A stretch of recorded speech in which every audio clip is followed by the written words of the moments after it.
Pelikula ng daga at ng leon. Isang araw, may isang daga ang nakatuwa ang maglaro sa ibabaw ng isang natutulog na leon. Kanyang inakyat ang likuran ng leon at pagdating sa itaas ay nagpapados-dos siya pa ibaba. Sa katuwaan ay di niya napansin na nagising ang leon. Dinakman ng leon ang daga at hinawakan sa buntot. Nawari bagang balak siyang isubo at kainin.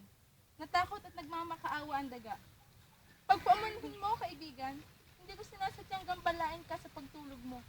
Wala akong masamang hangarin. Nakatuwaan ko lang na maglaro sa iyong likuran. Huwag mo kong kainin, sabi ng daga.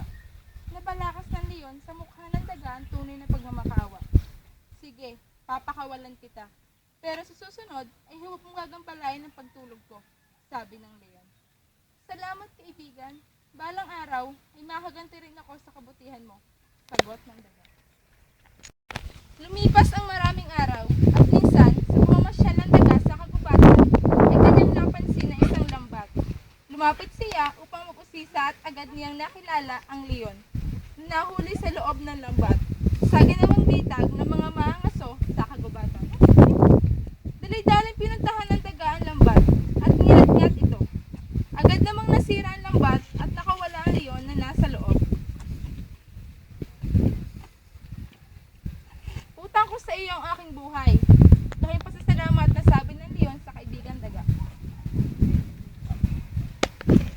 Paghingi ng pamanhin sa kapwa ay sinusuklian ng pag-unawa. Ang pag-unawa sa kapwa ay humahantong sa mabuting pagkakaibigan. Huwag maliitin ang kakayahan ng iyong kapwa. Hamak man ng isang tao ay maaari siya makatulong o ng malakis o makagawa ng bagay na lubhang makabuluhan.